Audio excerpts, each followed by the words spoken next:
আসসালামু আলাইকুম ওয়া রাহমাতুল্লাহি ওয়া বারাকাতুহু। ওয়া আলাইকুম আসসালাম ওয়া রাহমাতুল্লাহি ওয়া বারাকাতুহু। আলহামদুলিল্লাহ ইন্নাল হামদালিল্লাহ নাহমাদুহু ওয়া নাস্তাঈনুহু ওয়া নাস্তাগফিরুহু ওয়া নাউযু বিল্লাহি মিন শুরুরি আনফুসিনা ওয়া মিন সাইয়্যাতি আমালিনা মান ইয়াহদিহিল্লাহু ফালা মুদিল্লা লাহু ওয়া মান ইউদ্লিল ফালা হাদিয়া লাহু وأشهد أن لا إله إلا الله وحده لا شريك له وأشهد أن محمدا عبده ورسوله أما بعد فإن خير الحديث كتاب الله وخير الهدي هدي محمد صلى الله عليه وسلم وشر الأمور محدثاتها وكل محدثة بدعة وكل بدعة ضلالة وكل ضلالة في النار رب اشرح لي صدري ويسر لي أمري واحلل عقدة من لساني يفقهوا قولي الحمد لله الذي هدانا لهذا وما كنا لنهتدي لولا أن هدانا الله মুহতারাম হাজরিন, আল্লাহ তাআলার অশেষ মেহেরবানি যে আল্লাহ তাআলা আপনাকে আমাকে এই তিনটা বিল্ডিং এর থেকে বাছাই করে আনছেন, নামাজের পরে আবার তাফসীর শোনার জন্য বসাইছেন। আল্লাহ তাআলা হৃদয়টাকে কোরআন সুন্নাহর দিকে আকৃষ্ট করছেন। এই জান্নাতের বাগানে আনার আমার কোনো কৃতিত্ব না যে আমি এখানে এসে বসতে পারছি। যে কেউ ইচ্ছা করলে বসতে পারবে না, মনটারে বসানোর দায়িত্ব আল্লাহ নিয়ে নিছে। আল্লাহ আপনাকে পছন্দ করে আল্লাহর এই মজলিসে বসাইছেন, যেটাতে দুনিয়াতে আমরা বলি জান্নাতের বাগানের স্যাম্পল। আমরা যারা আসছি, মা বোনরা যারা আসছেন, এই জন্য আল্লাহ যে পছন্দ করছেন এত মানুষের মধ্যে, এটা কি মূল্য কম? আমরা মূল্য দিতে পারবো? আল্লাহ আমারই পছন্দ করছে। যে আল্লাহ আমাদের দুনিয়ার মজলিসে বসাইতে পারে, জান্নাতের বাগানে বসাইতে পারে, সে আল্লাহ তো আমাদের জান্নাত দিতে পারে। যেহেতু আল্লাহ আগেই পছন্দ করছে, যে আমি তো দুনিয়া এদের পছন্দ করছি, সেই জন্য দিল থেকে জবান খুলে দিয়ে জোরে সোরে কালেমা শুকর আদায় করি। সবাই বলি আলহামদুলিল্লাহ। এটা সবাই পারবে না। যার দিল আল্লাহ কোরআন সুন্নাহ শিখার জন্য, বোঝার জন্য, জানার জন্য দিনের দিকে ঝুঁকিয়ে দেন, তারা সব সময় সারাক্ষণ আল্লাহর স্পেশাল নূরের আওতায় থাকে। কতদিনও বলছি আয়াতটা, আমার বানানো আয়াত না। 39 নম্বর সূরা জুমারের 22 নম্বর আয়াত। আফামান শারাহাল্লাহু সাদরাহু লিল ইসলাম ফাহুয়া আলা নূরিন মির রাব্বিহ। আল্লাহ বলেন আফামান শারাহাল্লাহু, আল্লাহ যার সদরহু, যার সদর বক্ষ উন্মোচিত করে দেন, প্রসারিত করে দেন বিল ইসলাম, ইসলামের জন্য, দ্বীনের জন্য, ফাহুয়া আলা নূরিন মির রাব্বিহ, সে তার রবের স্পেশাল নূরের আওতায় থাকে। সব সময় আপনাদের নূর, স্পেশাল আল্লাহর নূর আপনাদের ঘিরে রাখে। যে এই সমস্ত কোরআন সুন্নাহ এগুলা শিখতে চায়, জানতে চায়, আল্লাহর বক্তব্য কি, আল্লাহ কেন দুনিয়ায় পাঠালেন, কি উদ্দেশ্যে পাঠালেন। আমার তো উদ্দেশ্য ছাড়া পাঠান নাই। গরু, ছাগল, হাঁস, মুরগি, দুম্বা, ভেড়া, মহিষ সব কিছু খায়, ঘুমায়, পায়খানা প্রস্রাব করে। তো আমিও যদি খাই, ঘুমাই, পায়খানা প্রস্রাব করি, যৌন সম্ভব করে, সন্তান সন্ততি আছে, আমাদেরও আছে, তো আমার পার্থক্য কি? নিশ্চয়ই আল্লাহর একটা উদ্দেশ্য ছাড়া তো আল্লাহ পাঠান নাই। এই জন্যই তো বলছেন আল্লাহ আফাহাসিবতুম আন্নামা খালাকনাকুম আবাসা ওয়া আন্নাকুম ইলাইনা লা তুরজাউন। 23 নম্বর সূরা মুমিনুনের 115 নম্বর আয়াতে, তোমরা কি মনে করেছো আমি তোমাদেরকে অনর্থক সৃষ্টি করছি, তোমরা আমার কাছে ফিরে আসবে না? তাহলে অনর্থক তো বানান নাই, আল্লাহ করতেছে। তাহলে অবশ্যই একটা উদ্দেশ্য আছে। সেই উদ্দেশ্যে আল্লাহ নিজেই বলতেছেন, আমার যে উদ্দেশ্য ছিল, আল্লাহ ওমা খালাকতুল জিন্না ওয়াল ইনসা ইল্লা লিয়াবুদুন, আল্লাহকে আমি তো জিন আর মানুষে বানাইছিলাম আমার দাসত্ব, আমার গোলামি, আমার ইবাদত করার জন্য। দুনিয়ায় যে তুমি কার গোলামি করো? তুমি কার গোলাম? তুমি আমার বিধানের গোলাম না হইয়া তুমি তো মানব রচিত বিধানের গোলাম। তুমি তো আসলেই বেঈমান, তুমি তো ঈমানদার না। সূক্ষ্ম কথাগুলো বুঝেন। আর বলছে আল্লাহ কতদিন গোলামি করব, একটু কি রেহাই নেই, কই আসলে ওয়াবুদ রাব্বাকা হাত্তা ইয়াতিয়াকাল ইয়াকিন, মৃত্যু পর্যন্ত তুই শুধুমাত্র আমার গোলামি করবি, কারণ আমার নাজ নেয়ামত, তোর শ্বাস প্রশ্বাস, তোর সবকিছু চলে আমার দেওয়া রিজিক, শ্বাস প্রশ্বাস আমার। এত অন্যায় করস, দরজা জানালা বন্ধ করে একেবারে ঘরে একা একা অন্যায় করস, সেই দরজা জানালার ছিদ্র দিয়ে আমি অক্সিজেন পাঠাই যে আমার বান্দা যেন শ্বাসকষ্ট না হয়। সেই আল্লাহর কোরআন, আল্লাহর বিধান থেকে পড়তেছি।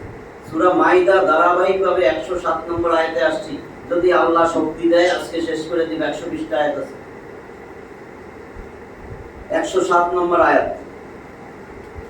আউযু বিল্লাহি মিনাশ শাইতানির রাজীম। বিসমিল্লাহির রহমানির রহিম।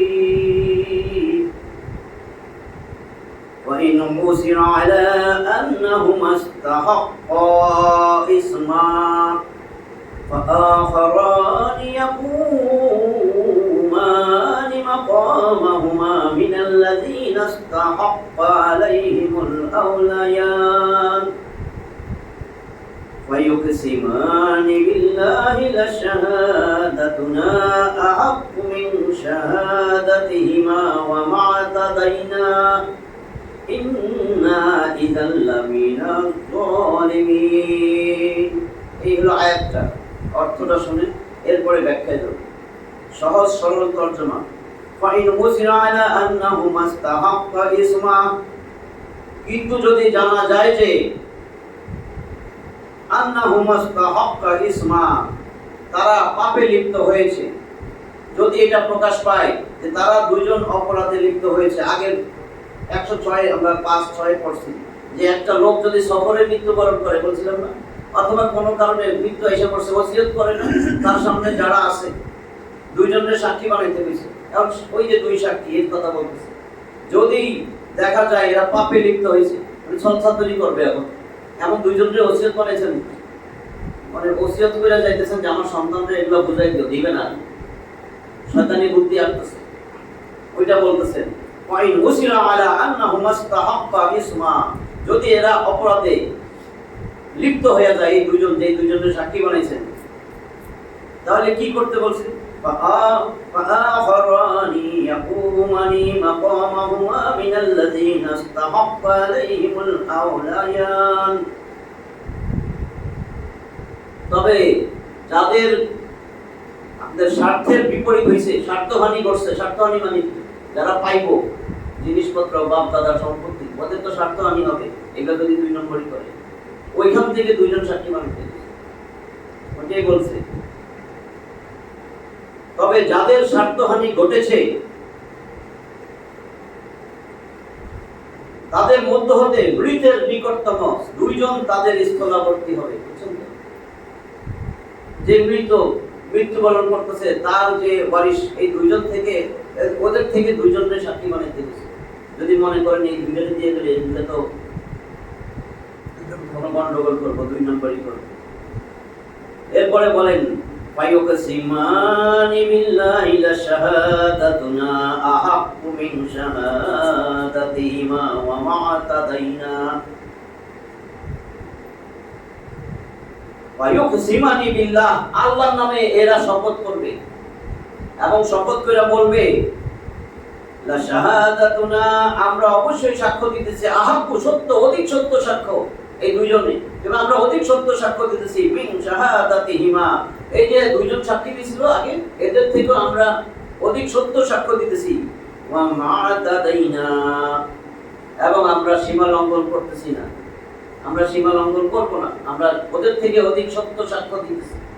আল্লাহর নামে কসম খেয়ে বলবে ইন্না ইযাল লামিনাল যালিমিন, যদি আমরা এই কসম খাওয়ার পরেও সলসাতুরি করি তাহলে তো আমরা অবশ্যই জালেমদের অন্তর্ভুক্ত হয়ে যাব।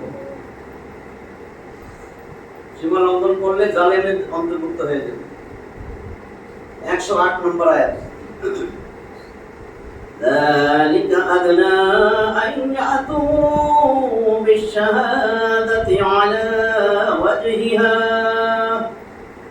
أو يخافوا أن ترد أيمان بعد أيمانهم واتقوا الله واسمعوا والله لا يهدي القوم الفاسقين এই হলো 108 নম্বর কি বলে ذلك أدنى أن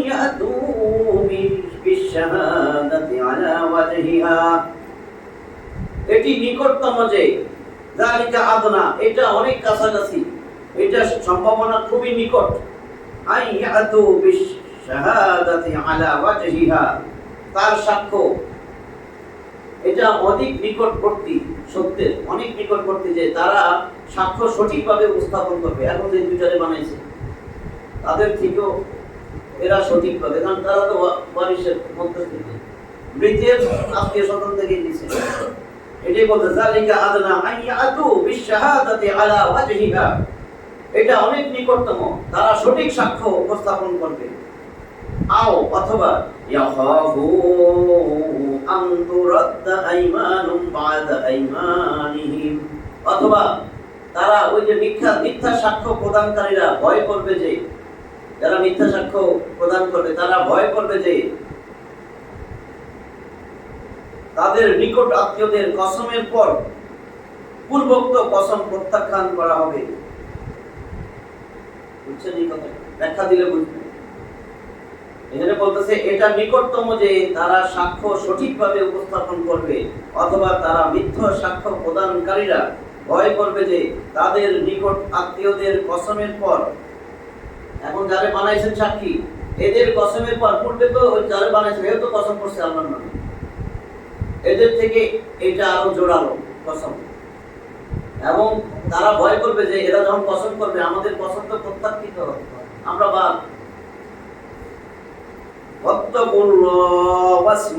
আল্লাহকে ভয় করো এবং শুনো মন দিয়া শুনো ওয়াসমাউ সামিয়া ইয়াসমাউ আর ওয়াসমাউ আল্লাহ আদেশ করতেছে শুনো শুনো আমি আল্লাহরে ভয় করো আর আমার কথাগুলো শুনো ওয়াল্লাহু লা ইয়াহদিল কওমাল ফাসিকিন আর আল্লাহ ফাসিক যারা সত্য ত্যাগী সত্য প্রত্যাখ্যান করে আল্লাহ তাদেরকে কখনো হেদায়েত দেন না সঠিক পথ দেখান না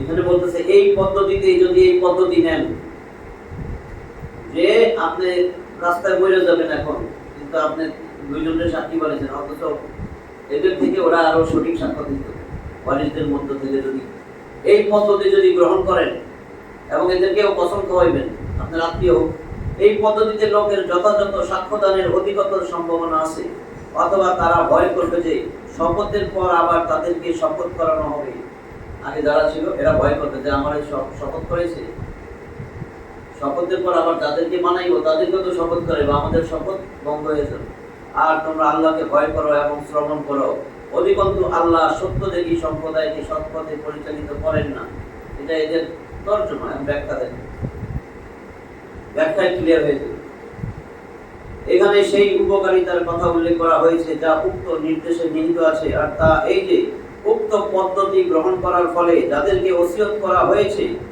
তারা সঠিক সাক্ষী দিবে কেননা তাদের এই আশঙ্কা হবে যে যদি আমরা খেয়ানত করি অথবা মিথ্যা বলি অথবা পরিবর্তন করি তাহলে এর প্রতিক্রিয়া তাদের জন্য ক্ষতিকর হতে পারে নিজেরা নিজেরা ভাগ কন্ট্রোল করে পাইব এই আয়াত অবতীর্ণ হওয়ার কারণ সম্বন্ধে কেন অবতীর্ণ হয়েছে বুদাইল বিন আবি মারিয়ামের ঘটনা উল্লেখ করা হয় তিনি ব্যবসার উদ্দেশ্যে শাম সফরে ছিলেন এবং সেখানে অসুস্থ তথা মরণমুখ হয়ে পড়েন প্রতিমধ্যে মরে যাবেন তখন সে ওসিয়ত করছে তার সাথে যারা ছিল মালামাল কিছু ছিল এর মধ্যে একটা বাটিও ছিল স্বর্ণের সব লেখা ওটা নিচে একটা চিঠিও ঢুকাই দিচ্ছে এরা পথে কল্পনা করে স্বর্ণের বাটিটা দুজনে একজনের কাছে পেয়েছে টাকা ভাগ করে নিয়েছে বাকিটা পৌঁছাই দিচ্ছে কিন্তু জানতো না যে চিঠির মধ্যে এটা লেখা আছে ওরা চিঠি পড়া তো মাল মিলাই দেয় আরে আমার তো এটা নাই এদেরকে ডাইকা আনছে ওই ঘটনাটা তিনি ব্যবসার উদ্দেশ্যে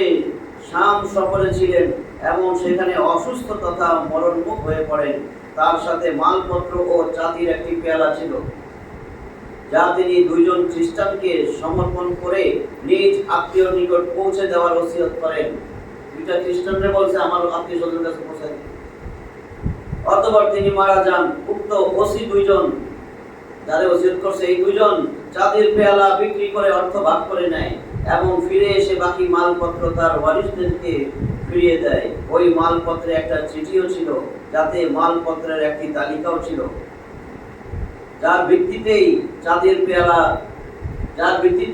পেয়ালা ওই বস্তায় ছিল না, এটা নাই। তাদেরকে জিজ্ঞাসা করা হলে তারা মিথ্যা কসম খাইয়া তা আত্মসাৎ না করার কথা বললো। আরে আমরা তো জানি না, দেখি নাই। কিন্তু পরে জানা গেল যে তারা ওই পেয়ালা অমুক মুদ্রা ব্যবসায়ীর কাছে বিক্রি করেছে। সুতরাং তার ওয়ারিসরা ওই অমুসলিমদের বিরুদ্ধে কসম খেয়ে ওই পেয়ালার মূল্য আদায় করে নিল। কসম খেয়ে ওই পেয়ালার মূল্য আদায় করে নিছে তাদের কাছে। এই বর্ণনা সনদের দিক থেকে জয়ীফ, তিরমিজি 3059। কিন্তু অন্য সনদ দ্বারা ইবনে আব্বাস রাদিয়াল্লাহু তাআলা আনহু কর্তৃক সংক্ষিপ্ত আকারে এই ঘটনা বর্ণিত আছে, যাকে আল্লামা আলবানী সহিহ বলেছেন।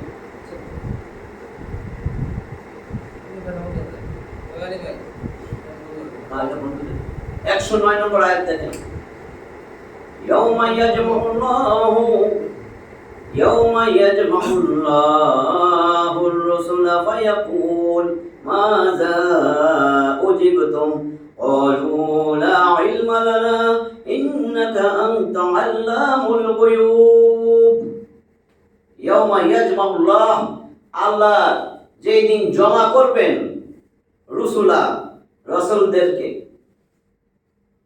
আল্লাহ যেদিন রাসূলদেরকে সবাই একত্রিত করবেন, জমা করবেন, ফায়াকুল, অতঃপর আল্লাহ বলবেন, মাযা উজিবতুম, তুমি তোমার উম্মতের কাছ থেকে কি জবাব পাইছিলা? দুনিয়ায় যে দাওয়াতের কাজ করছো, আমার কোরআন পৌঁছাইছো, তাওরাত জাবর ইনজিল এগুলো পৌঁছাইছিলা, ওই শুরু থেকে তো সবাই, তাদের কাছ থেকে তুমি তোমার উম্মতের থেকে কি জবাব পেয়েছিলা?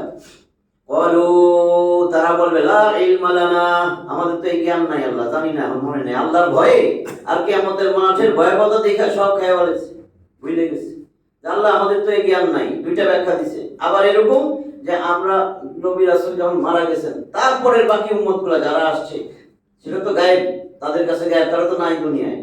এই ব্যাপারও হইতে পারে। এই জন্য তারা বলছে আমাদের তো কোনো জ্ঞান নেই। আল্লাহ, ইন্নাকা আনতা আল্লামুল গুয়ুব, নিশ্চয় আপনি তো গায়েবের ব্যাপারে অধিক জ্ঞানী, সব জানেন, মহাজ্ঞানী। নবী রাসূলগণের সাথে তাদের সম্প্রদায় ভালো ও মন্দ যেই ব্যবহার প্রদর্শন করেছে, তার জ্ঞান তো তাদের অবশ্যই থাকবে। নবী রাসূলের সাথে তার উম্মতরা যা করছে, মারুক কাটুক বা মাইনা নিছে, শত্রুতানি করছে, সব তো তারা জানে। কিন্তু কিয়ামতের ভয়াবহতা দেখে এবং আল্লাহর ভয়ে ভীত সন্তুষ্ট হওয়ার কারণে ওই অজ্ঞতা প্রকাশ করবেন, অথবা ওই অজ্ঞতার সম্পর্ক তাদের মৃত্যুর পরবর্তী অবস্থার সাথে হবে। অর্থাৎ তাদের মৃত্যুর পর তাদের উম্মতরা কি করেছেন সেই জ্ঞান তো তাদের নাই। বলা বাহুল্য, অদৃশ্য বিষয়ের জ্ঞান সম্পূর্ণরূপে একমাত্র আল্লাহর নিকট আছে। এই জন্য তারা বলবেন, অদৃশ্য সম্পর্কে সম্যক অবগত একমাত্র তুমি, আমরা নই। এখান থেকে স্পষ্টভাবে প্রতীয়মান হয় যে নবী ও রাসূলগণ গায়েব জানতেন না। একদল আলেম ওলামা বাড়িছে না, নবী গায়েব জানে, গণ্ডমূর্খ না? আলেমুল গায়েব একমাত্র মহান আল্লাহর সত্তা। পক্ষান্তরে নবী ও রাসূলগণ যা কিছুই জানতেন, প্রথমত তার সম্পর্ক সেই জ্ঞানের সাথে হতো যা রিসালাতের দায়িত্ব সম্পাদনের জন্য জরুরি ছিল, আল্লাহ দিয়ে দিয়েছেন এদের। দ্বিতীয়ত সেই জ্ঞান ওহীর মাধ্যমে তারা অবগত হইতেন। সুতরাং আলেমুল গায়েব তিনি, যিনি নিজেই বিনা কোনো মাধ্যমে প্রত্যেক জিনিস সম্পর্কে সম্যক জ্ঞান রাখেন। অন্যের বলে দেওয়ার কারণে জানেন এরকম নয়, কোনো মাধ্যম দিয়েও জানেন না। যেহেতু যিনি অন্যের জানানোর পর বা কোনো মাধ্যম দ্বারা কোনো জিনিস সম্পর্কে অবগত হন, তাকে আলেমুল গায়েব বলা যায় না। বুঝছেন তো? অতএব মুসলিমদের উচিত এই সম্পর্কে চিন্তা ভাবনা করা এবং উদাসীনদের দলভুক্ত না হওয়া। 110 নম্বর আয়াত,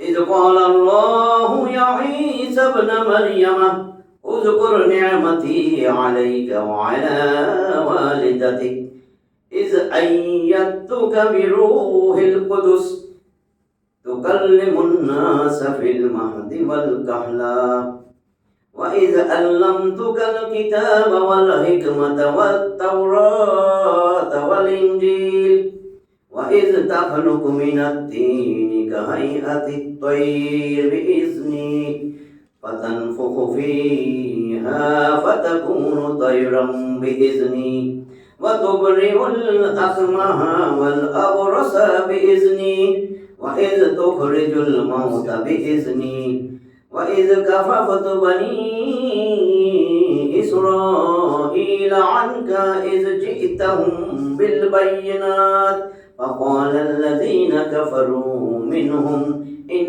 هذا إلا سحر مبين. বড় আয়াত। চারটা মুজিজা দিছিল না ঈসা আলাইহিস সালামকে, সেগুলোর কথা বলতেছেন। আল্লাহ বলেন, এই যে قال আল্লাহ, স্মরণ করো যখন আল্লাহ তাআলা বলেছিলেন, ইয়া ঈসা ইবনে মারইয়ামা, হে মরিয়মের পুত্র ঈসা, উযকুর নি'মাতি আলাইকা, তোমার উপর যে নিয়ামত দিয়েছি সেটা স্মরণ করো, ওয়া আলা ওয়ালিদাতিক, এবং তোমার মায়ের উপরে আর তোমার মায়ের উপরে যে নিয়ামত দিয়েছি সেটা স্মরণ করো। ইজ আইয়াতুকা বিরূহিল কুদুস, অতঃপর আমি তোমাকে শক্তিশালী করেছি রূহুল কুদুস দিয়া, জিবরিল আমিন এসে ফুঁক দিছে। এরপরে তুমি কি করছো? তুকাল্লিমুন নাসা ফিল মাহদি ওয়া কাহলা, তুমি দোলনায় থাকা অবস্থায় মানুষের সাথে কথা বলতে, এবং পরবর্তীতে যখন তুমি বয়সে পরিণত হও তখনও তুমি মানুষের সাথে কথা বলছো, দাওয়াত ও তাবলীগ করছে। ওয়া ইজ আল্লামতুকাল কিতাবা ওয়াল হিকমাতা ওয়াত তাওরাতা ওয়াল ইনজিল, অতঃপর আমি তোমাকে শিখাইছি কিতাব, প্রজ্ঞা, জ্ঞান বিজ্ঞান, হিকমা মানে জ্ঞান বিজ্ঞান, প্রজ্ঞা, ওয়াত তাওরাত, ইনজিল, সব কিছু শিক্ষা আমি তোমারে দিছি। ওয়া ইজ তাখলুকু মিনাত তিনি কাহাইআতিত তাইর বিইজনি, আমার অনুমতি ক্রমে তুমি মাটি দিয়া পাখি বানাইতা, তুমি তো তৈরি করতা মাটি দিয়া পাখি। ফাতানফুখু ফিহা ফাকুনু তায়রাম বিইজনি, অতঃপর তুমি পাখির মধ্যে ফুঁক দিতা, আমার অনুমতিতে সেটা পাখি হইতো। প্রত্যেক কথায় বিইজনি লাগাইছে। নবী করতে পারে না, নবীর কোনো ক্ষমতা নাই, এটা বোঝানোর জন্য আল্লাহ চারবার কইছে বিইজনি বিইজনি বিইজনি। প্রত্যেকটা কথা দেখেন, ওয়া তুবরিউল আকমাহা ওয়াল আবরাসা বিইজনি, ওয়া তুবরিউ, তুমি নিরাময় করতে কারে? আল আকমাহা, জন্মান্ধকে, ওয়াল আবরাসা, কুষ্ঠ রোগীকে, বিইজনি, আমার অনুমতিতে। ওয়া ইজ তুখরিজুল মাউতা বিইজনি, ওয়া ইজ তুখরিজুল মাউতা বিইজনি, মৃতকে তুমি জীবিত করতে আমার অনুমতি ক্রমে। ওয়া ইজ কাফাফতু বনি ইসরাঈল আনকা ইজ জিতাহুম বিল বাইয়িনাত, এরপরে বলে, আর তুমি যখন সুস্পষ্ট প্রমাণাদি নিয়ে আসছিলা তখন আমি বনি ইসরাইলকে তোমার থেকে ফিরিয়ে রেখেছিলাম। এটা ব্যাখ্যা দিলে বুঝবেন। বনি ইসরাইলের কিছু ঈসা আলাইহিস সালামের বিরুদ্ধে চলে গেছিল না খ্রিস্টান, বিপদগামী, তারা ঈসা আলাইহিস সালামকে মারতে গেছিল, পিছে পিছে ধাওয়া করছে। কেন? কারণ ঈসা আলাইহিস সালামের সময় ওটাকে কি বলেন, সিরিয়া, শাম ছিল নাম, শাম, সিরিয়া, এখন যেটা সিরিয়া, এই সিরিয়ার শাসক গোষ্ঠী যারা ছিল, এই শাসক গোষ্ঠী, এর মধ্যে শাসক ছিলেন একটা কাফের শাসক ছিল। ইহুদিরা ওই কাফের শাসকের কারণে ঈসা আলাইহিস সালাম সম্বন্ধে বারবার কইতো এর বাপের ঠিক নাই, বাপ সারা জন্ম হয়েছে, এটা জালজ, নাউজুবিল্লাহ, হ্যাঁ, এবং অনেক বিদ্রোহী কথাবার্তা বলে, উচ্ছৃঙ্খল ফাসাদ সৃষ্টি করতেছে। তো তার কান ভারী হইতে সে তার কইছে এদের শুলে চড়াইতে হবে, শুলে চড়াইবো, এই জন্য তার পিছে পিছে দাওয়া করছে। ঈসা আলাইহিস সালাম দৌড়াইতে একটা ঘরের ভিতরে যখন ঢুকছে, ওই ঘরে সর্বপ্রথম ওই দলের যেটা ঢুকছে, আল্লাহ তাআলা তার চেহারা, বডি সবকিছু ওর মতন বানাই দিয়েছে, আর ঈসা আলাইহিস সালামের উপরে আসমানে তুলে দিয়েছে। কোরআনে আছে সূরা নিসার 157 158, যেটুক দরকার আমি এটা বলি। সূরা নিসা তো গেছে 157 নম্বর আয়াত আর 158, তাহলে তো বুঝবেন। আল্লাহ বলেন, ওয়ামা কাতালুহুম, তারা হত্যা করে নাই, ওয়ামা সালাবুহুম, তারা শুলেও চড়ে নাই, ওয়ালাকিন শুববিহা লাহুম, বরং তাদের বিভ্রম ঘটেছিল, তারা ধোঁকায় ধাঁধায় পড়ে গিয়েছিল। এরপরে 158তে আল্লাহ বলেন, বার রাফাআহুল্লাহু ইলাইহি, বরং আমি আল্লাহ আমার কাছে উঠে আনছি। তাহলে তারা মানলো কারে? তাদেরই নেতা যেটা করে প্রথম ঢুকছে এর মতন আল্লাহ বানায় লোক দিয়ে দিছে। আল্লাহ ওইটাই বলতেছেন, ওয়াইজ কাফাফতু বনি ইসরাঈল আনকা, আমি তো তোমাকে বনি ইসরাইল থেকে নিবৃত করেছিলাম, যে ইতাহুম বিল বাইয়িনাত, যখন সুস্পষ্ট দলিল প্রমাণ তাদের কাছে তুমি নিয়ে আসছিলা। ফাকাল আল্লাযীনা কাফারু মিনহুম, অতঃপর তাদের মধ্য থেকে যারা অস্বীকারী কাফের তারা বলেছিল, ইন হাযা ইল্লা সিহরুম মুবিন, অতঃপর তাদের মধ্যে যারা অস্বীকারী কুফরি করছে তারা কইছে এটা সুস্পষ্ট জাদু, সব জাদু জাদু। আর এখানে বললাম আল্লাহ যে কইছে আমি শক্তিশালী করেছি তোমারে রূহুল কুদুস দিয়া, এই রূহুল কুদুস মানে জিবরাইল আলাইহিস সালাম। দোলনায় থাকা শিশু অবস্থায় ওই সময়ে ঈসা আলাইহিস সালাম কথা বলেছিলেন, যখন মরিয়ম আলাইহিস সালাম তার ওই সদ্যজাত শিশুকে নিয়ে নিজ গোত্রের লোকের নিকট আসেন এবং তারা শিশুটিকে দেখে আশ্চর্য হয় এবং তার ব্যাপারে জিজ্ঞাসাবাদ করে, তখন শিশু ঈসা আলাইহিস সালাম আল্লাহর নির্দেশে দুগ্ধ পানকালীন অবস্থায় কথা বলেছিলেন। আর পরিণত বয়সে কথা বলার বাবার্থ হলো নবুয়ত প্রাপ্তির পর আল্লাহর পথে তাওহীদের দাওয়াত ও তাবলীগের জন্য যা বলেছেন সেই কথা। এতক্ষণ যা বলছি মুজিজা সমূহ এগুলা তো বললাম। এখানে ওই ষড়যন্ত্রের দিকে ইঙ্গিত করা হয়েছে যা ইহুদিরা ঈসা আলাইহিস সালামকে হত্যা ও ক্রুশবিদ্ধ করার জন্য করেছিল, যেটা বললাম। এই জন্য আল্লাহ সূরা আল ইমরানের একটা আয়াতে বলছেন, এটা সবাই জানেন, 3 নম্বর সূরা 54 নম্বর আয়াত, ওয়ামাকারু ওয়ামাকারাল্লাহ ওয়াল্লাহু খায়রুল মাকিরিন। আল্লাহ কয় তোমরা ষড়যন্ত্র করো, আমি কৌশল করতে পারি, উত্তম কৌশলী। তোমরা মনে করছো ইসলামকে মানবা, আমার কৌশলটা দেখো, বানাই দিছি দেখো, আমি তো মাস্টার নিজেরটা দেখি। প্রত্যেক নবীর বিরোধীরা আল্লাহর নিদর্শন ও অলৌকিক ঘটনাবলী দেখে তারা তাকে জাদুই বলেছে, দেখে পায় জাদু, অথচ জাদু হচ্ছে ভেলকিবাজির কলা কৌশল। তার সাথে নবীদের কি সম্পর্ক থাকতে পারে? নবীগণের হাতে প্রকাশিত অলৌকিক জিনিস আসলে সর্বশক্তিমান আল্লাহর কুদরতে ও অসীম শক্তির এক বহিঃপ্রকাশ ছিল। এটা আল্লাহর কুদরত, কেননা তা আল্লাহরই আদেশ ক্রমে তার ইচ্ছা ও শক্তিতে প্রকাশ পেত। কোন নবীর ইচ্ছা ও এখতিয়ারে এটা ছিল না যে তিনি যখন ইচ্ছা করতেন আল্লাহর বিনা ইচ্ছায় ও তার নির্দেশ ব্যতীত কোনো অলৌকিক জিনিস দেখাতে পারতেন। সুতরাং এখানে লক্ষণীয় যে ঈসা আলাইহিস সালামের প্রত্যেক মুজিজার সাথে আল্লাহ 4 বার বিইজনি কথা লাগাইছেন, বললাম যে তার মানে প্রত্যেক মুজিজা আল্লাহর নির্দেশেই ঘটেছে। এর কারণেই মক্কার মুশরিকরা যখন নবী করিম সাল্লাল্লাহু আলাইহি সাল্লামকে বিভিন্ন মুজিজা দেখানোর কথা বলেছিল, যার বিস্তারিত বর্ণনা সূরা বনী ইসরাইলের, ওটা আসবে পরে 90, 91, 92, 93 ওই আয়াতে রয়েছে, এটা এখানে বলে নাই, আমি সংক্ষেপে বলি। আমাদের রাসূলরাও কিন্তু বলছে মুজিজা দেখাইতে, ওই 90 নম্বরে বলছে, 90, 91, 92, 93 সূরা বনী ইসরাইল 70 নম্বর সূরা, ইহুদি জাতি।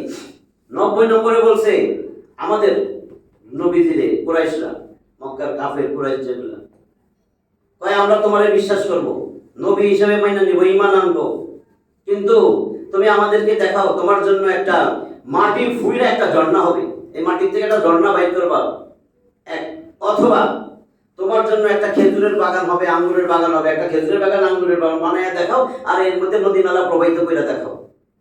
এটা হচ্ছে 92, ওটা ছিল 90, 91। 92-তে বলছে এতক্ষণ যা বলতেছে ঈমান আনবে, যে তোমার তো অনেক কথা শুনি, আসমান বিদীর্ণ হবে, চন্দ্র সূর্য খসে পড়বে কিয়ামতের আগে, এগুলো হবে, তুমি আসমানের খণ্ড বিখণ্ড করে আমাদের উপরে ফেলবা, আর আল্লাহ এবং ফেরেশতারা এদেরকে নামায়া আমাদের সামনে আসতে বলবা, আমরা আমাদের সামনে দাঁড়াবে, আমরা সচক্ষে দেখবো, দেখে বিশ্বাস করবো।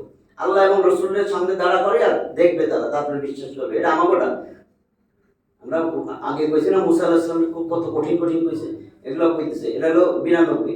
93, অথবা তোমার জন্য একটা স্বর্ণের ঘর হবে, বুঝছেন তো, এবং তুমি আসমানে আরোহণ করবে, আমরা দেখবো। শুধু আসমানে আরোহণ করলেই চলবে না, আমাদের জন্য একটা কিতাব তুমি নাজিল করবা, আমরা যেটা পাঠ করব। এরপর আল্লাহ বলছে, হে নবী আপনি বলে দেন আপনি মানব রূপী রাসূল বই আর কিছুই নয়। 4টা কথা কইছে, হ্যাঁ 4টা কথা কইছে, যে জমিন থেকে ফোয়ারা উঠাও, ঝর্ণা প্রবাহিত করো, তোমার জন্য একটা খেজুরের বাগান আঙ্গুরের বাগান হয়েছে, এটা দেখাও। এখন খেজুরের বাগান আর আঙ্গুরের বাগান বানায় দেখাও, আর নদী নালা প্রবাহিত হইতেছে দেখাও।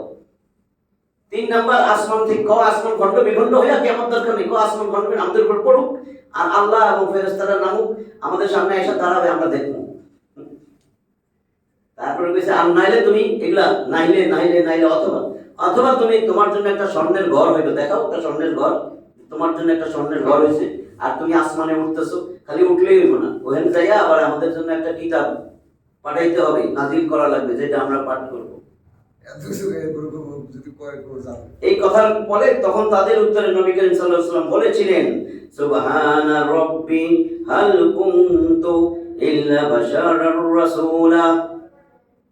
আমার প্রতিপালক অতি পবিত্র, অর্থাৎ তিনি তো এই দুর্বলতা থেকে পবিত্র যে তিনি এই ধরনের জিনিস দেখাতে পারবেন না। রাসূল বলতেন তিনি এটা দেখাইতে পারবেন না, তিনি তো তা দেখাতে, আল্লাহ তো সেটা দেখাতে সক্ষম, কিন্তু তার হিকমত তো তা চাই কিনা জানতে হবে, অথবা কখন তা চাইবে এসব জ্ঞান তার কাছে, আল্লাহর ইচ্ছা এটা, আর তিনি সেই মোতাবেক ফয়সালা করেন। কিন্তু আমি তো একজন মানুষ ও তার রাসূল ব্যতীত আর কিছুই নই, অর্থাৎ নিজ থেকে এই ধরনের মুজিজা দেখানোর শক্তি আমার নাই। বলা বাহুল্য, নবীদের মুজিজার সাথে জাদুর কোনোই সম্পর্ক নাই। যদি এমনটি হতো তাহলে জাদুকররা তার প্রতিদ্বন্দ্বিতা করতে সক্ষম হতো, আরো শক্তিশালী জাদুকর আছে না। কিন্তু মুসা আলাইহিস সালামের ঘটনাবলী থেকে প্রমাণিত হয় যে বড় বড় জাদুকররা একত্রিত হয়েও মুসা আলাইহিস সালামের মুজিজার প্রতিদ্বন্দ্বিতা করতে সক্ষম হয়নি, এটা তো আমরা জানি। আর যখন তাদের নিকট মুজিজা আর জাদুর মধ্যে পার্থক্য প্রকট হয় তখন তারা মুসলমান হয়ে যায়। যে মুসলমান হয়ে গেছিল 111। وَإِذْ أَوْحَيْتُ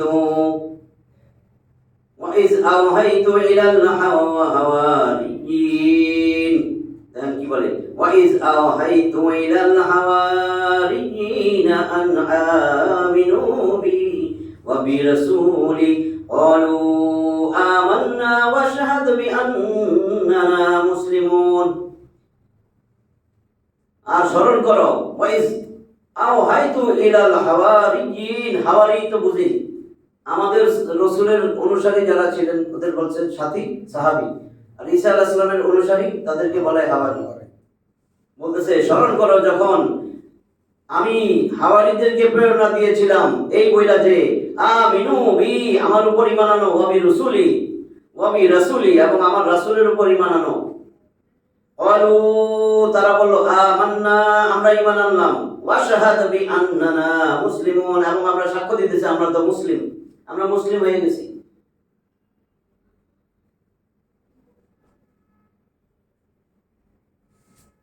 এইখানে কি বলছে দেখেন, ওয়াইজ আওহাইতু, আমি ওহী করলাম। এই ওহী কারে করছে? হাওয়ারীদেরকে। এই ওহী কিন্তু ওই ওহী না যেটা ফেরেশতারা নিয়ে আসে। ওহী এইটা হইলো আপনার, এখানে ওহী বলতে বোঝানো হয়েছে ইলহাম। আপনার অন্তরে, আমার অন্তরে এখনো আল্লাহ ইলহাম করতে পারে, যেটা করা হয়েছিল মুসা আলাইহিস সালামের মাকে। ওহী বলে দিয়েছিল যে তোমার ছেলেরে ইলহাম করছিল যে বাদশা দুনিয়া মানিতে পারাইতো। আর করা হয়েছিল মারিয়াম আলাইহিস সালামকে যে তোমার আমি একটা পুত্র সন্তান জানে, ছেলে স্বামী নাই, বিয়ে হয়নি। এখান থেকে স্পষ্টভাবে প্রতীয়মান হয় যে যারা ওহী শব্দ দ্বারা এই কথা প্রমাণ করার চেষ্টা করেন যে মুসা আলাইহিস সালামের মাতা ও মারিয়াম আলাইহিস সালাম নবী ছিলেন, কেননা তাদের প্রতিও আল্লাহ ওহী করেছেন, তাদের কথা সঠিক নয়, বুঝছেন এবার? কারণ সেই ওহী ইলহামের ওহী ছিল, যেমন হাওয়ারীদের প্রতি এই যে আল্লাহ ওহী রিসালাতের ওহী ছিল না, এই যে হাওয়ারীদের ওহী করছেন। তাহলে সবগুলা নবী 112।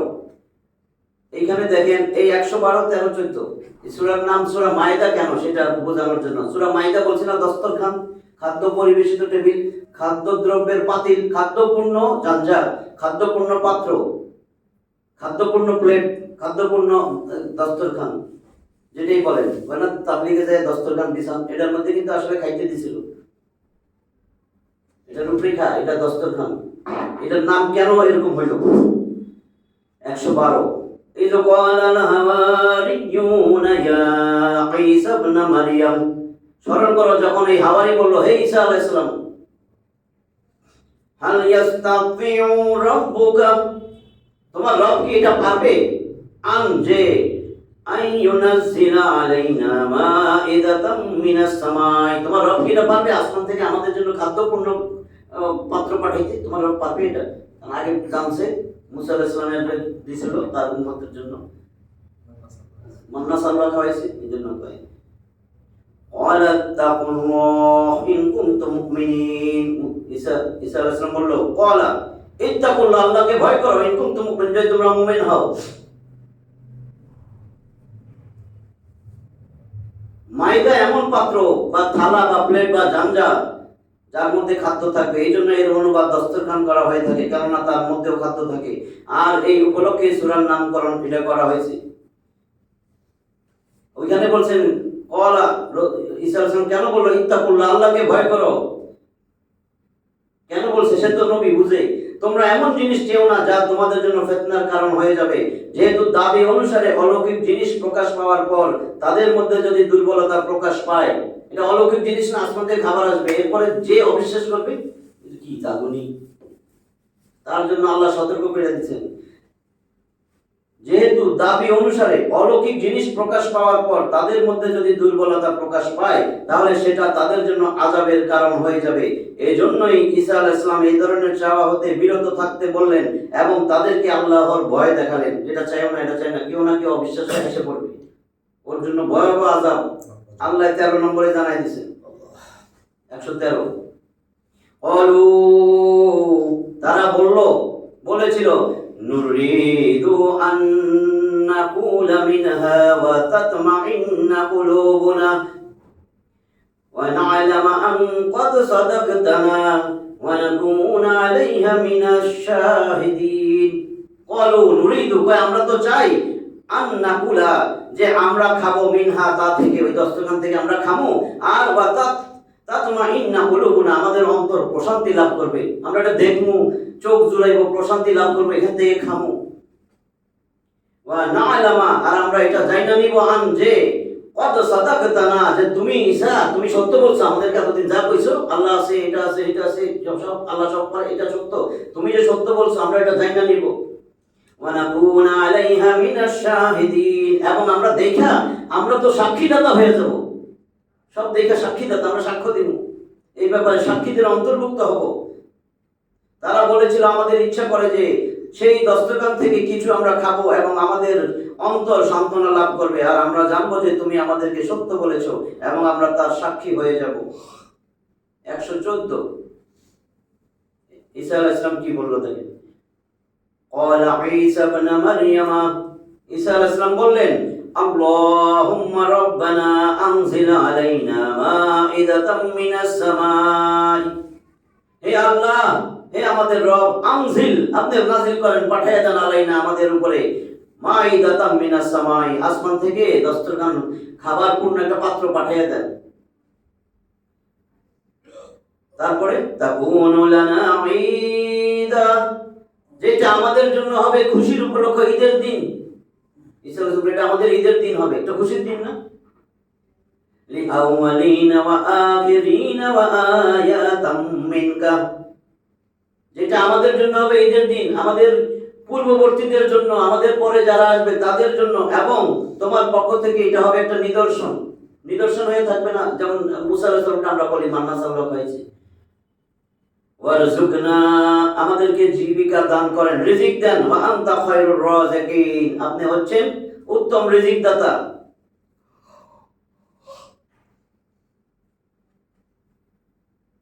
এখন এখানে কথা হয়েছে, বিভিন্ন তাফসিরে বিভিন্ন ইয়ার বলতেছেন যে আল্লাহ যে পাঠাইছেন, দুইটা গ্রুপ হয়েছে, যে আল্লাহ খাবার পাঠাইছিলেন, যেটা আল্লাহ এই 115তে আল্লাহ কি বলে দেন আল্লাহর কথা। আল্লাহ তাআলা বলেন ইন্নী মুনাজ্জিলুহা আলাইকুম, নিশ্চয়ই আমি তোমাদের উপর পাঠাবো। ওই জন্য কইছে হ্যাঁ আল্লাহ পাঠাইছিল, আমি তোমাদের উপর সেটা অবতীর্ণকারী, আমি পাঠাবো। ওয়ামান ইয়াকুফুর বা'দু মিনকুম, অতঃপর তোমাদের মধ্য থেকে যে এটা পরে অস্বীকার করবে, সন্দেহ এসে যাবে যার মধ্যে, ফাইন্নী উযাযিবুহু আযাবান লা উযাযিবুহু আহাদাম মিনাল আলামিন, আমি তারে এমন আযাব দিব আমার সৃষ্টি জগতে আর কোনোদিন তারে কাউরে আমি এত আযাব দেই নাই, যদি একটু সন্দেহ আসে। ঈসা দুই গ্রুপ হয়েছে, কেউ বলে ঈসা আলাইহিস সালাম তখন চিন্তা করছেন, আল্লাহ কইতেছে আমি তারে এমন আযাব দিব যেটা আমার সৃষ্টিকুলের কাউরে আমি এই আযাব দিব না। যদি আমি খাবার পাঠাইলাম খাইলো, এরপরে আবার এটা মনে জাদু, বুঝছেন না, ওরে আমি এমন আযাব দিব। এই জন্য ঈসা আলাইহিস সালাম এটা আর চান নাই আল্লাহর কাছে। দুই গ্রুপ হয়েছে। তবে তাফসীর কারক বলতেছেন, যারা বলছেন খাবার পাঠিয়েছে, কি খাবার ছিল? দস্তরখানে ছিল রুটি, গোস্ত, মাছ আর বিভিন্ন ফল। এই কয়টা খাবার পাঠিয়েছিলেন, বিভিন্ন ফল টল ভর্তি জামজা খাবার।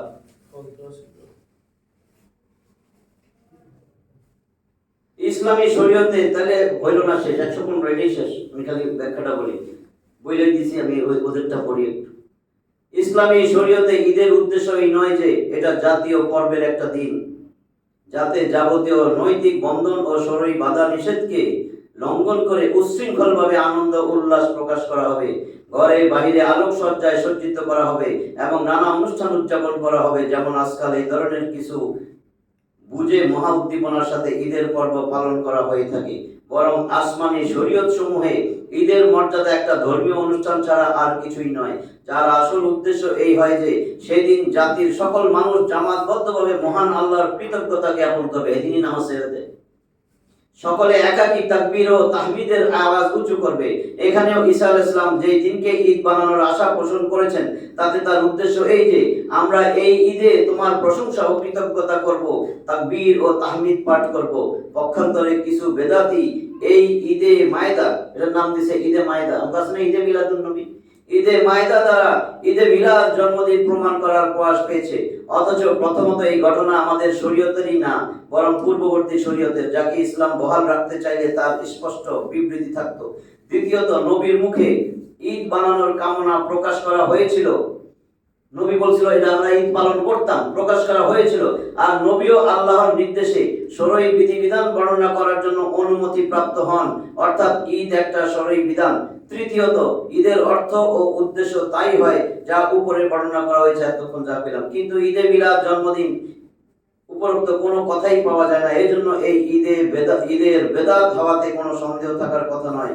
মুসলিমদের কেবল দুইটা ঈদ, ঈদুল আজহা, ঈদুল ফিতর, এছাড়া তৃতীয় কোনো ঈদ নাই। এই যে খাদ্যপূর্ণ খানজা আসমান থেকে অবতীর্ণ হয়েছিল কিনা সেই ব্যাপারে কোনো সহিহ মারফু হাদিস বর্ণিত হয়নি, কিন্তু অধিকাংশ উলামাগণ সহ ইমাম শাওকানি ও ইমাম জারির তাবারি গণের উক্তি হচ্ছে তা আসমান থেকে অবতীর্ণ হয়েছিল। এর প্রমাণে কোরআনের এই আয়াত পেশ করেন, ইন্নী মুনাজ্জিলুহা আলাইকুম, আমি তোমাদের উপর নাযিল করেছি, করব, নিশ্চয় আমি তোমাদের নিকট তা প্রেরণ করব। এটা আল্লাহর প্রতিশ্রুতি, যা অবশ্যই সত্য। কিন্তু এটাকে আল্লাহর নিশ্চিত প্রতিশ্রুতি বলে ধরে নেওয়া সঠিক নয়, কেননা তারপরে আল্লাহ আবার বলছেন না, ফামান ইয়াকফুর, যে অস্বীকার করবে তারে যে আযাব দিবে, আর এই সৃষ্টিকুলে কারো এর আযাব দিবে না। কিন্তু এরপর তোমাদের মধ্যে কেউ অবিশ্বাস করলে শব্দ দ্বারা উক্ত প্রতিশ্রুতিকে শর্ত সাপেক্ষ করা হয়।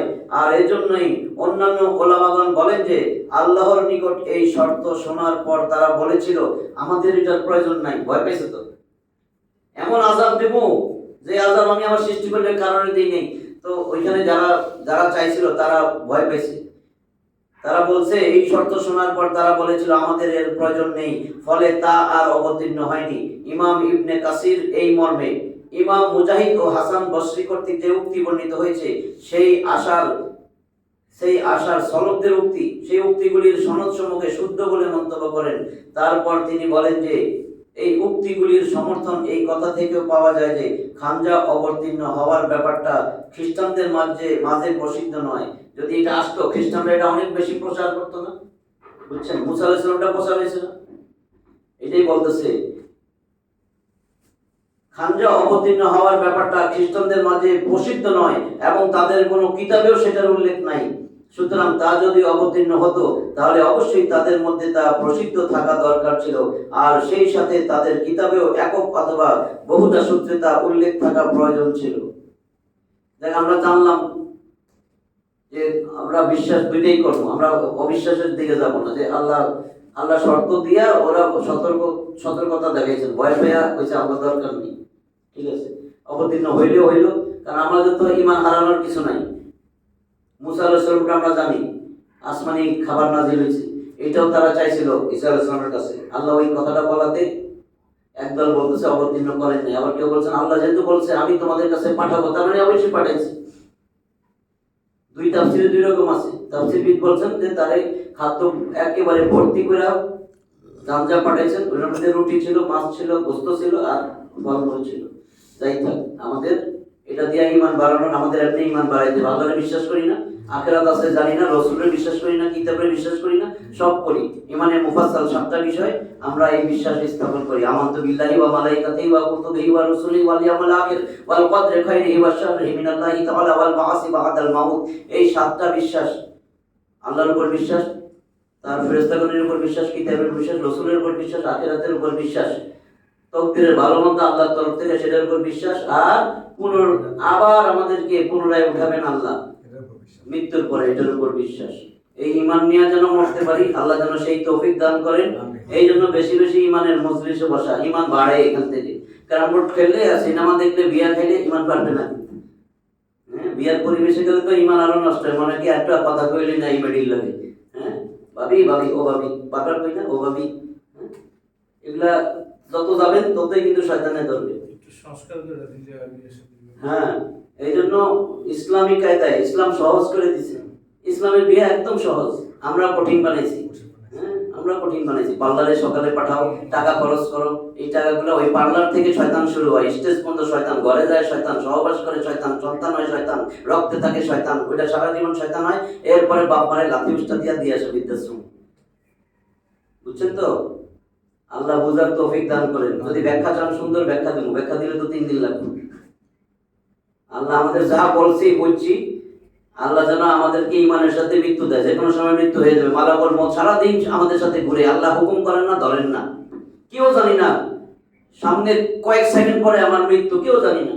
রাত্রে ঘুমের মধ্যে মৃত্যু কিনা, এখন সিঁড়ি দিয়ে উঠতে পারবো কিনা, লিফটে যেয়ে বাঁচবো কিনা, কোন সময় বুকে ব্যথা উঠবে, কবে বুকে ব্যথা উঠছিল, তাড়াতাড়ি ডাক্তারের কাছে নিলে, নাহলে বাইচা যাইতো, নাউজুবিল্লাহ। আল্লাহ কয় তোর মৃত্যু কখন রাখছি, এরা অ্যাক্সিডেন্ট আগেও হবে না, অ্যাক্সিডেন্ট পরেও হবে না। কাজে সারাক্ষণ তো আমি আল্লাহর নিয়ামত ভোগ করতেছি, তখন তো সারাক্ষণ আল্লাহর শুকরিয়া আদায় করা দরকার। আমরা যেন 24টা ঘন্টা ঘুমের মধ্যেও ইবাদত করতে পারি। ইবাদত তো কি? খাওয়া ইবাদত, ঘুম ইবাদত, বাথরুম ইবাদত, সহবাস ইবাদত, বাজার করা ইবাদত, হাঁটা চলা ইবাদত। কখন ইবাদত হবে? যখন আমি রাসূলের দেখানো সুন্নাত অনুযায়ী করব, তখন সব ইবাদত।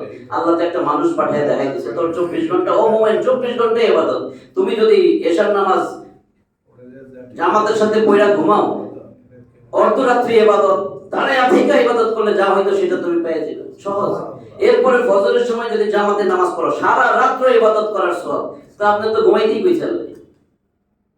যদি শর্ত জামাতের সাথে, ঘরে ঘরে একলা একলা না, এশার নামাজ জামাতে, ফজরের নামাজ জামাতে, ওই দিন সারা রাত ইবাদত করলে যা সওয়াব আল্লাহ লেখা দিতেছেন। আল্লাহকে আমি লেখা দিতেছি, রাসূল বলে দিয়ে গেছেন। তো সব তো ইবাদত। আপনি ঘুমাইবেন, ভাত খাইবেন, বিসমিল্লাহ কর, আর পুরোটা খাওয়া লাগবে না, খাওয়ার শেষে আলহামদুলিল্লাহ কর, সব তো ইবাদত। খাওয়া ইবাদত, ঘুম ইবাদত। এগুলা খুঁজা খুঁজা এই দোয়াগুলো মুখস্থ করা, ছোট ছোট। আল্লাহ আমাদেরকে ঈমান আমলের উপরে ওঠার তৌফিক দান করুন। আলহামদুলিল্লাহ রাব্বিল আলামিন।